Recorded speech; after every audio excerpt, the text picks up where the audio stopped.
God, the games would just not end today. For reference, the game started at 3 a.m. local time for me. I woke up at about 5:50, 6 o'clock, got up, walked the dogs, had some breakfast, was watching kind of the end of Pain GamerLegion into the start of Furia and Nemiga. Well, I decided, you know what? It's about like 7:30, I'm gonna take a nap, and then I'll get working on the recap, get some of the Pain and the Furia footage while the rest of the day plays out. No big deal. I woke back up about like 10:30, and G2 and Bait finished playing at 5:30 in the afternoon.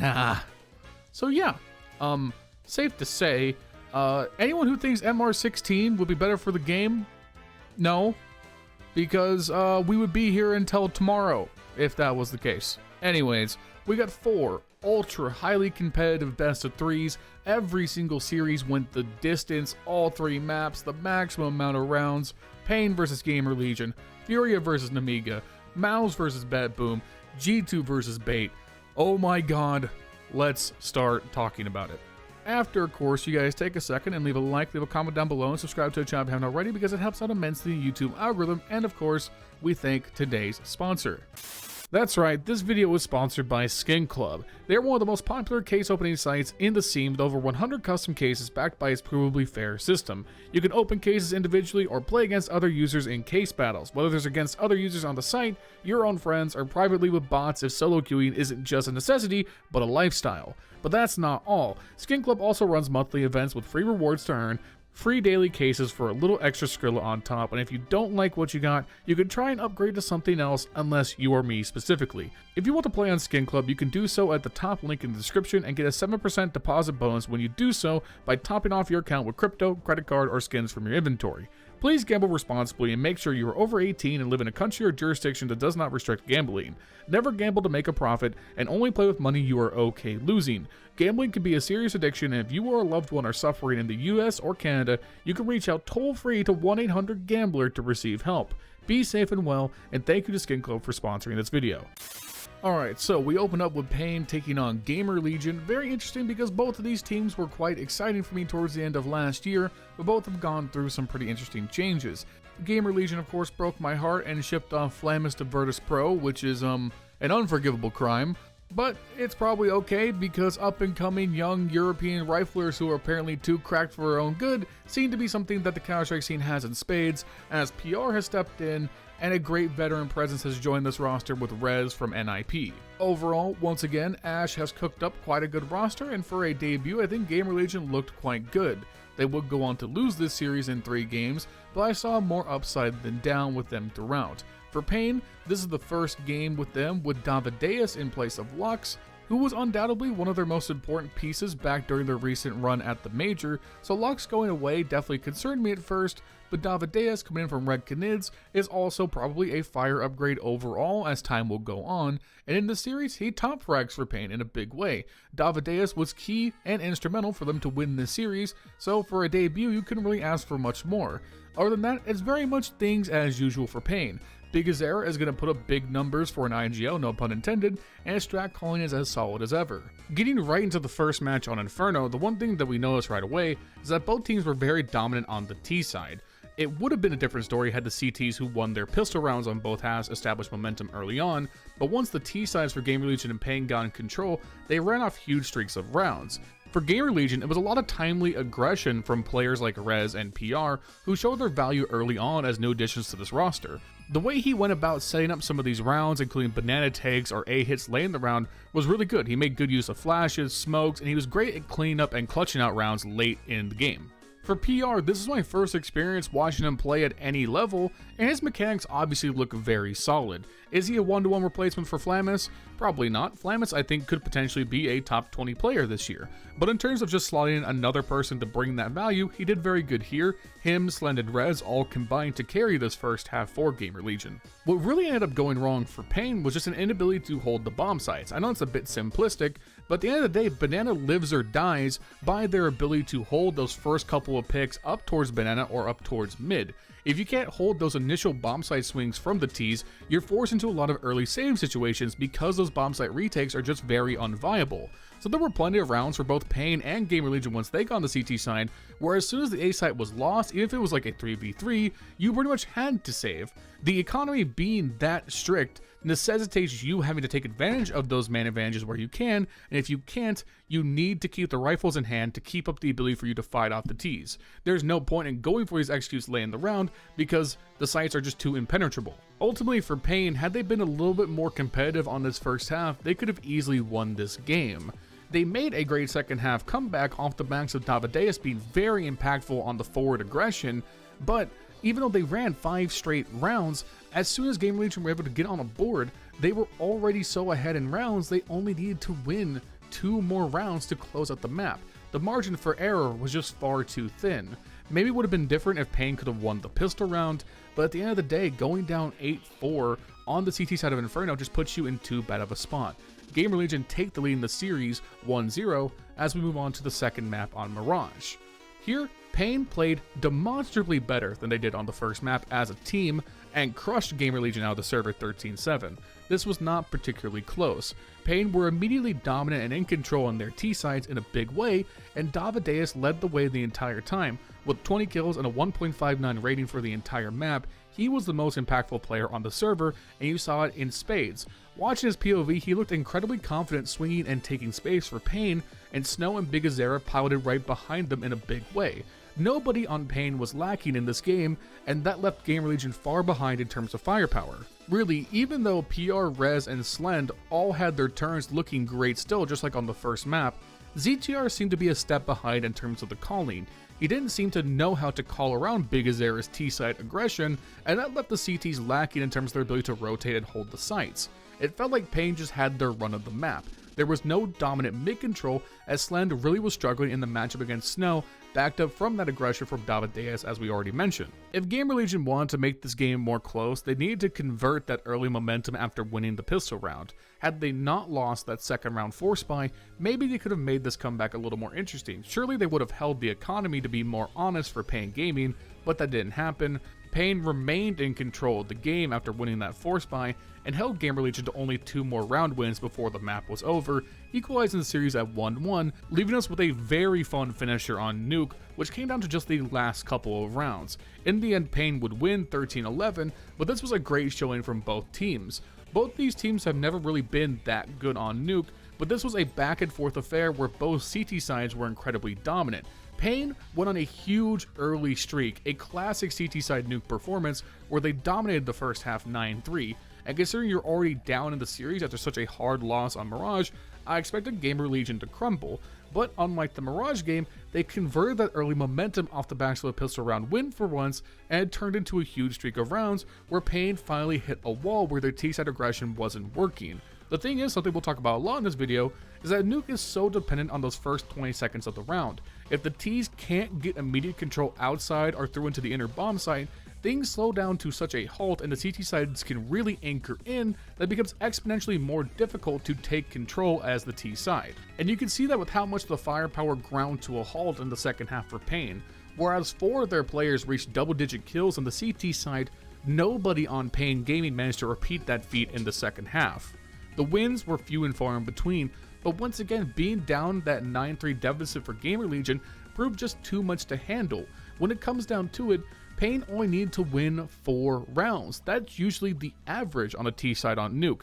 That meant GamerLegion had to play perfectly, and in the end, Pain found those few holes late in the game, and off the back of Davideus once again having a great performance, they were able to pull out the victory. Big Azera matched him in frags as well, which is what makes him so unique as an in-game leader, and Pain take the series win 2-1. Overall, I think this is a great debut for both of these new rosters. Davideus seems like a straight win for Pain, and I'm curious to see how they develop in the coming weeks and events. And for GamerLegion, while I think PR has yet to show me some really, truly like Flamus level form, I think Rez is a home run signing for them, which is something I thought would be the case when we talked about it during our Roster Mania coverage. I hope to see GamerLegion in more tournaments, and let's see what Ash can cook with a little more time. Moving on to our second series of the day, we had Furia taking on Nemiga, a series that honestly was a little bit of a pain to watch because all 3 maps were blowouts. This makes things very weird from the perspective of covering it because it means that the games were totally one-sided, but it still went 3 goddamn games and took too long. Furia looked unstoppable on Anubis, and then in classic Furia fashion, they looked totally bankrupt on Mirage, and then came back to finish off the series really strong on Inferno, which makes it really hard from the perspective of analysis because they were just better than Nemiga based on how they played in the game wins, but they also just bizarrely left the door open far too long for this series. It should have been a clean 2-0, at least based on the names in the server. There's only one player on Nemiga that's really worthwhile to talk about, and that's Zwei. Zwei is someone who's been directly tapped by Donk as someone to watch this year, and based on the eye test from him, yeah, that makes sense. This kid looks incredible. Go figure, another Russian rifler who is coming out of the woodworks with already like 15,000 hours played and is incredibly good. But he's like the only thing to really watch for on this team. I mean, it felt like Zwei was just on an island on the CT side. And yes, it's CT side Anubis. You're not going to win that many rounds. But still, Furia were just running them over every single round where Zwei didn't get multiple multi-kills, single-handedly keeping them in these rounds. And even then, he would get these multi-kills and they would still lose them sometimes, which can only be unimaginably frustrating. But outside of that, this was Furia in full control. When they play Anubis and they're in gear, they just start stomping through bomb sites. They don't care about what you're doing anymore. They're just going to take the map control. They're going to take every unfortunate, aggressive peak possible and bury you. And at the forefront was Fallen. Old man Fallen rolling back the years with the rifle in his hands, making these young kids wonder why he still has it. Skulls, Serato, Yuri, everybody was feasting in this game, and outside of, again, some heroics from Zwei, there was no competition that Nemiga could offer up, leading to a 13-6 victory. So at this point, if you're from my perspective, you're thinking, okay, Furia, quick 2-0, great, good start to the year, maybe Furia will win something this year. But of course not, the Furia train never ends, and their ability to disappoint you has no bottom. We move on to Mirage, and nothing about Furia I just said in the last game applies. They were awful. Their T-side was terrible, and I hate when Fallen doesn't know how to call because it looks so ugly when their strats fall apart. Just the Furia special, the classic. Serato and Yuri, they get a bunch of kills, nobody else does anything, and they lose to fucking Risky Bob. Sir Robert of the Risk was the man who vanquished Furia this day on Mirage. 23 kills, a 1.69 rating, and why in the hell are Furia losing? They should be good at Mirage. It's a map that plays into the playstyle they like to operate under. It's just bizarre to me when Furia loses games and they look like they've never played a pro Magic Counter-Strike in their lives, coming out the back of a victory where they looked like the best team by firepower in the world. God, I can't imagine being a Furia fan. It's got to be so frustrating. But then again, they always keep you on the line because we move straight into Inferno, and once again, Furia looks great. Cello has a huge pop-off game. They totally stomp out Nemiga's T-side. Looks like they weren't ever going to be a threat in the server. Zwei, Donk recommendation, doesn't matter, because Furia are just going to overwhelm you anyway when the rest of your team isn't up to snuff. Furia should have never been in this position. This should have been a 2-0. That's the most frustrating part. Heading into our next matchup, we had some legitimately excellent Counter-Strike. It was Mouz versus BetBoom. BetBoom debuting their new regime under our Lord and Savior Boomich as well as Axile. And honestly, I need you all to stop playing with me. I have been sitting here preaching, saying, hammering home in however many recaps that Boomich is the truth. He is one of the best IGLs in the world, and the fact he hasn't had a consistent top team has been a crime. And now that Cloud9 has blown up, even though I really like that roster, it seems like he's found a great home with BetBoom, because this roster actually fucking rocks.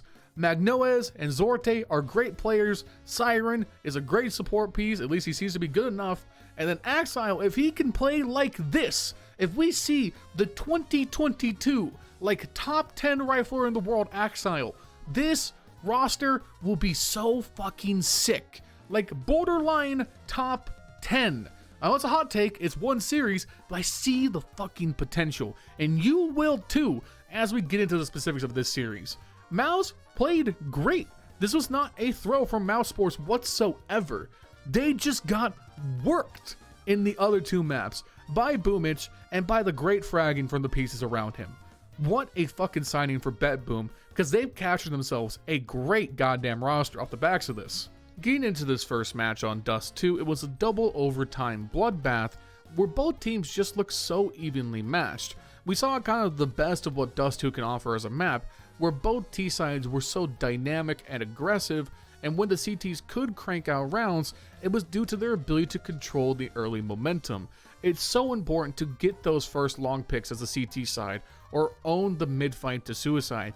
If you can't control those, and the CTs get a hold of the long corridor out towards the trash can, or get up mid towards catwalk, they're going to be able to box in the CTs, divide and conquer, and set up for those mid to cats, mid to Bs, or late B pushes that can be so deadly.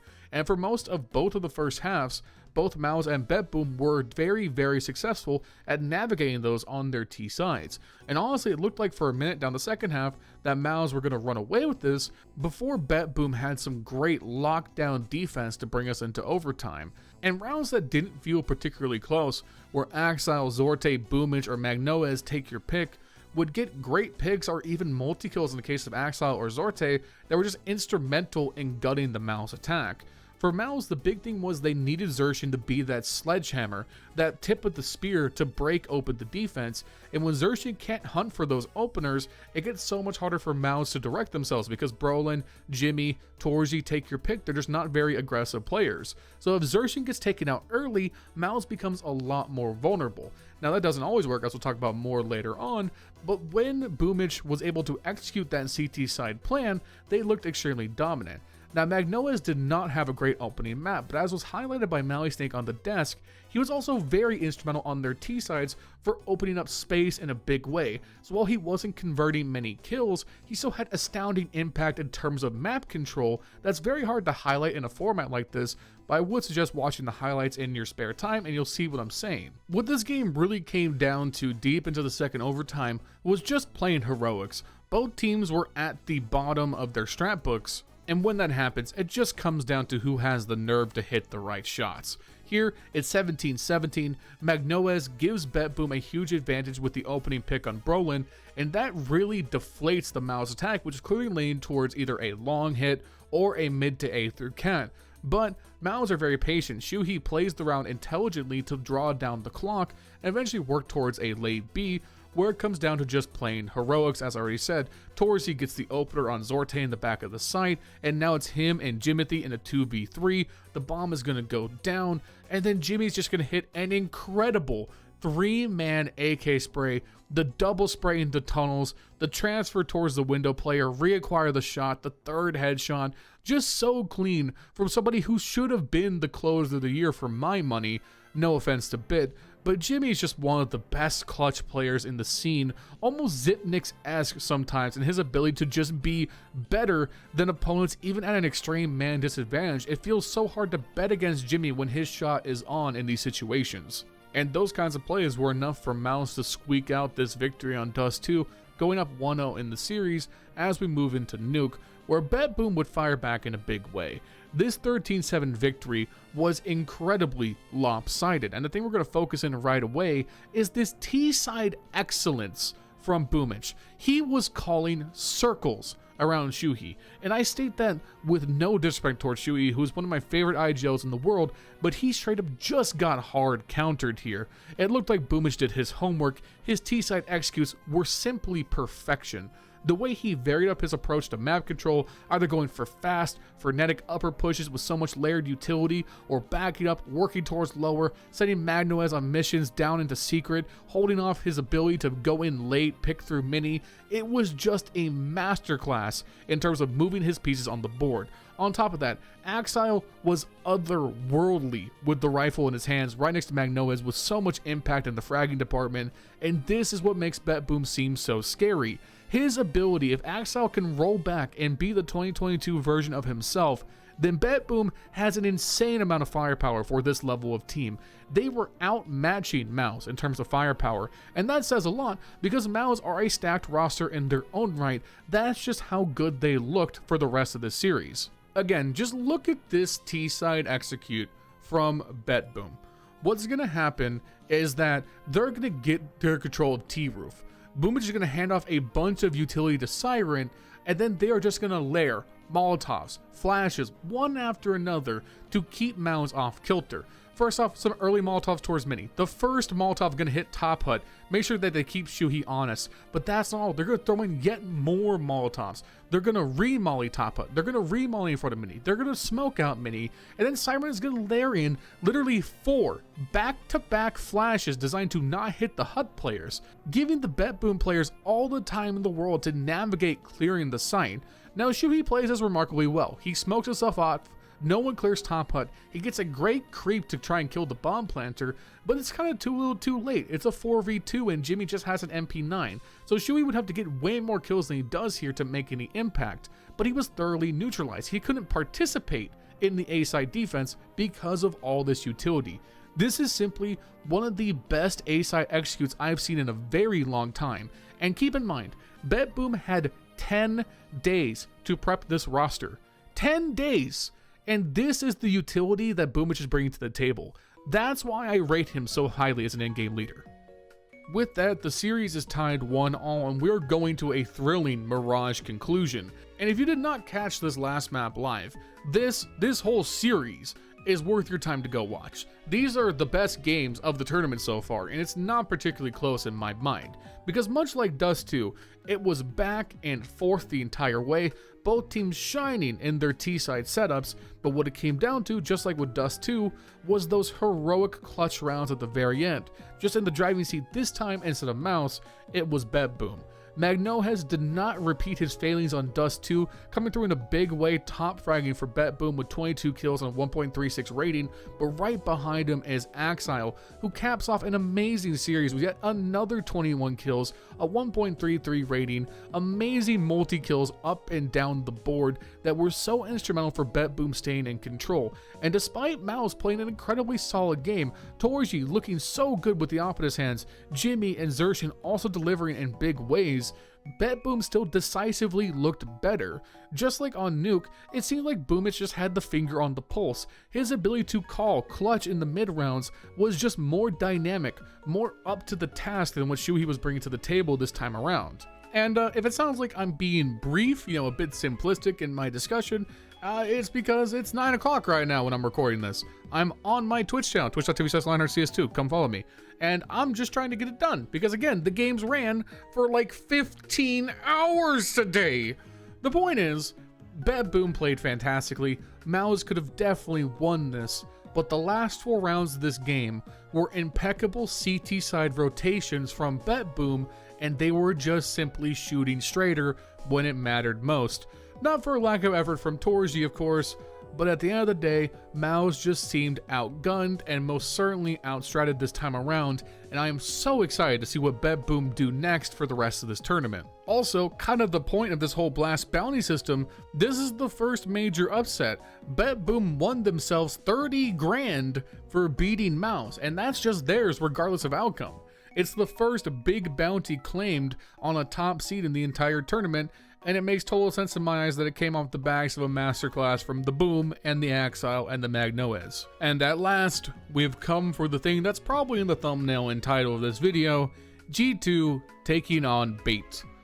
Bait, of all teams, were the ones who made G2 look both foolish and competent at the same time in a way that only G2 and Furia seem to be able to pull off.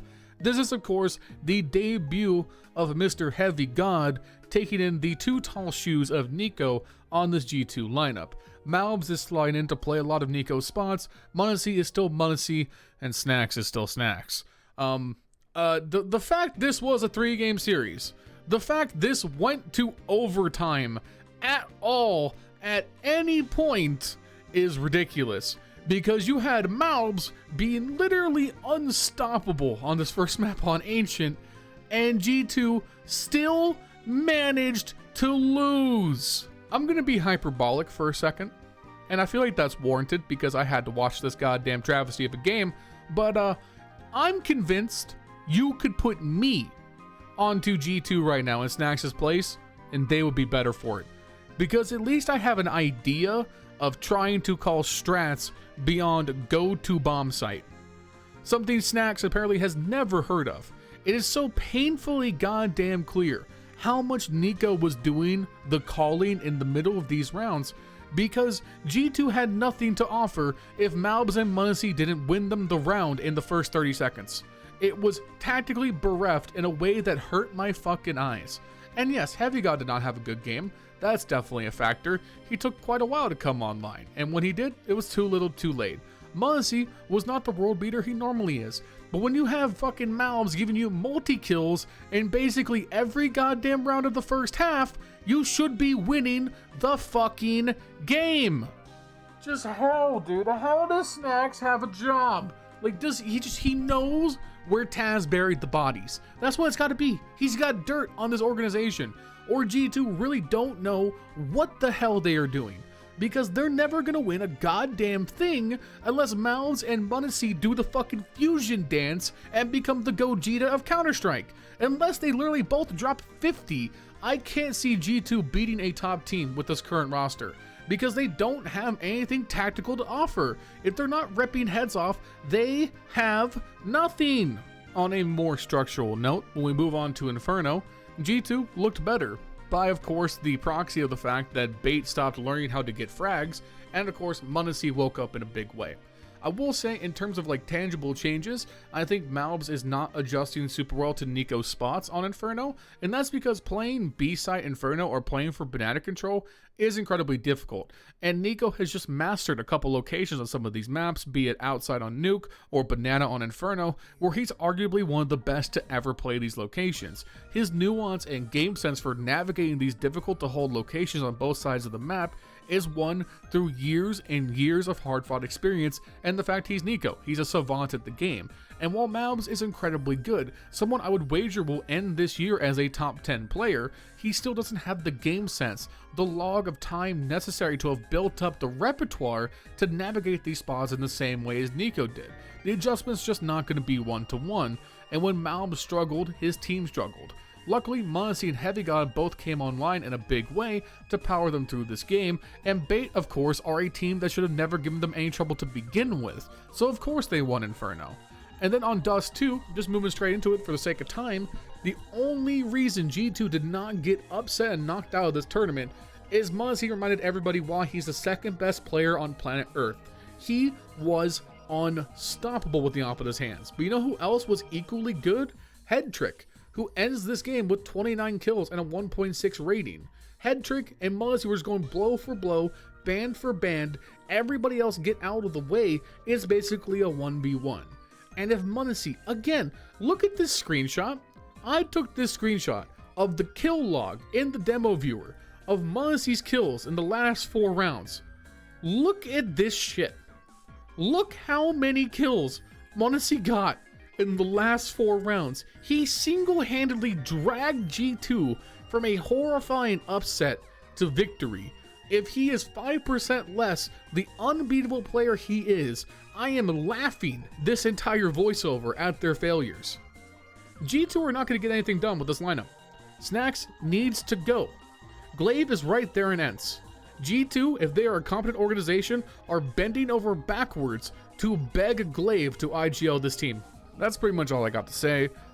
This game was so frustrating to watch play out. This video is already bordering on 30 minutes long, so I'm just going to cut it here. Mouz and Mouz and HeavyGod are going to be an incredible trio, but man, G2 is going to be a painful watch for this next little bit. There's no doubt about that. Anyways, let me know what you guys thought about today's games in the comments down below. Who would you replace Snacks with for a new IGL? Let me know and I'll be down there responding as always. Make sure you like, comment, subscribe. It helps out immensely the YouTube algorithm. And thank you to Skin Club for sponsoring this video. At the top link in the description, you get a 7% deposit bonus the next time you play on the site. Thank you to Skin Club.